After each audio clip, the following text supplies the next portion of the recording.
देश में कोरोना की दूसरी लहर को लेकर स्वास्थ्य मंत्रालय ने चिंता जाहिर की है और उन राज्यों को मार्क किया है जहां कोरोना के नए केसेस रोजाना बढ़ रहे हैं। वो राज्य कौन से हैं जहां पर कोरोना डरा रहा है, ये रिपोर्ट देखिए। देश में कोरोना हर दिन डरा रहा है। संक्रमण की रफ्तार भी हर दिन नए रिकॉर्ड बना रही है। लगातार बढ़ते मौत के आंकड़े भी रिकॉर्ड तोड़ रहे हैं। वायरस के बढ़ते संक्रमण को देखते हुए स्वास्थ्य मंत्रालय ने भी चिंता जताई है और राज्यों का हाल बयां किया है। स्वास्थ्य मंत्रालय की अतिरिक्त सचिव आरती आहूजा के मुताबिक देश में 12 राज्य ऐसे हैं जहां 1 लाख से ज्यादा एक्टिव केस है। 7 राज्यों में 50,000 से 1 लाख के बीच सक्रिय मामलों की संख्या बनी हुई है, जबकि 17 राज्य ऐसे हैं जहां 50,000 से भी कम कोरोना के एक्टिव मामले। इसके साथ ही महाराष्ट्र, कर्नाटक, केरल, उत्तर प्रदेश, राजस्थान, आंध्र प्रदेश, गुजरात, तमिलनाडु, छत्तीसगढ़, पश्चिम बंगाल, हरियाणा और बिहार में कोरोना के नए मामले रोजाना बढ़ते जा रहे हैं। केंद्रीय स्वास्थ्य मंत्रालय की अतिरिक्त सचिव ने बताया कि देश में 24 राज्य और केंद्र शासित प्रदेश ऐसे हैं जहां पॉजिटिविटी रेट 15% से ज्यादा है। 9 राज्यों में पॉजिटिविटी रेट 5 से 15% है। वहीं 3 राज्य ऐसे हैं जहां 5% से भी कम पॉजिटिविटी रेट है। वहीं कुछ ऐसे भी राज्य हैं जहां पहले संक्रमण की रफ्तार ज्यादा थी लेकिन हाल के दिनों में कम होने लगी है। ऐसे राज्यों में महाराष्ट्र, यूपी, दिल्ली, राजस्थान, छत्तीसगढ़, गुजरात, मध्य प्रदेश, तेलंगाना और झारखंड शामिल है। कोरोना की सेकेंड वेव देश में पहले ही कहर बरपा रही है और ऐसे में तीसरी लहर कितनी भयावह होगी इसका अंदाजा लगाया जा सकता है। लेकिन अगर सावधानी बरती जाए तो तीसरी लहर को रोका भी जा सकता है।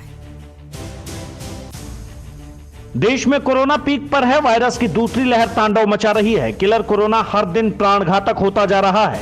ऐसे में तीसरी लहर की सुगबुगाहट ने लोगों की टेंशन बढ़ा दी है। कोरोना की दूसरी लहर अभी थमी नहीं है। ऐसे में तीसरी लहर कितनी भयावह होगी इसका अंदाजा साफ लगाया जा सकता है। लेकिन अगर समय रहते सावधानी नहीं बरती गई तो वायरस से मौत की सुनामी आ सकती है। लेकिन इन सबसे परे केंद्र सरकार के principal scientific adviser Vijay Raghavan ने कहा है कि अगर सावधानी बरती जाए तो कोरोना वायरस की तीसरी लहर से रोका जा सकता है। विजय राघवन का कहना है कि अगर सभी सावधानी बरतें और गाइडलाइंस को फॉलो करें तो शायद कुछ जगहों पर कोरोना की तीसरी लहर कभी आएगी ही नहीं। विजय राघवन ने आगे कहा कि सावधानी बरतने को लेकर, सर्विलांस को लेकर, कंटेनमेंट, टेस्टिंग और ट्रीटमेंट को लेकर गाइडलाइंस को फॉलो करने पर कोरोना को रोकना मुश्किल नहीं है। राघवन ने बताया, कोरोना का ट्रांसमिशन पानी से नहीं होता है। खासकर खुले जगह में कोरोना नहीं फैलता है। खुले में वायरस इतना डाइल्यूट हो जाता कि वो फैल ही नहीं पाता। इसके अलावा बढ़ते डेथ रेट पर बयान देते हुए विजय राघवन ने कहा कि कोविड से ठीक होने के बाद जो डेथ हो रही है उसका कारण सेकेंड इन्फेक्शन हो सकता है।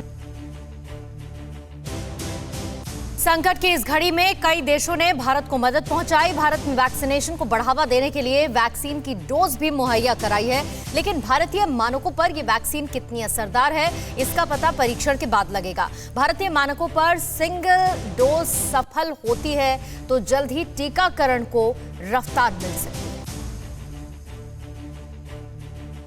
देश कोरोना की मार झेल रहा है। सरकार को वायरस से निपटना है और वैक्सीनेशन को भी बढ़ावा देना है। संकट की इस घड़ी में रूस की स्पुतनिक लाइट वैक्सीन भारत के लिए किसी संजीवनी से कम नहीं है, जिसे गुरुवार को रूस ने इमरजेंसी इस्तेमाल की मंजूरी दे दी है। अगर ये सिंगल डोज वैक्सीन भारत में परीक्षण में सफल होती है तो जल्द ही देश में वैक्सीनेशन को बढ़ावा मिल सकता है। हालांकि नीति आयोग के सदस्य डॉक्टर वीके पॉल के मुताबिक स्पुतनिक लाइट के सक्सेस रेट का डाटा मिलने के बाद ही इस पर कोई फैसला होगा। दरअसल स्पुतनिक लाइट वैक्सीन असल में स्पुतनिक वी वैक्सीन का पहला डोज है। स्पुतनिक वी में 2 अलग-अलग टीके 3 हफ्ते के भीतर दिए जाते हैं। लेकिन इस बीच कंपनी ने दावा किया है कि स्पुतनिक वी का पहला डोज भी कोरोना संक्रमण से बचाने में कारगर है, जिसे स्पुतनिक लाइट के रूप में लॉन्च किया गया है।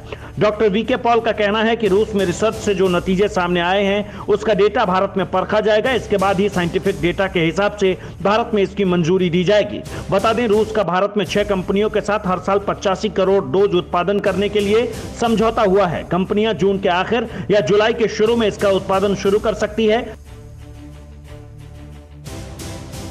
फिक्र आपकी, सोमवार से शुक्रवार रात 9 बजे सिर्फ TV9 भारतवर्ष पर।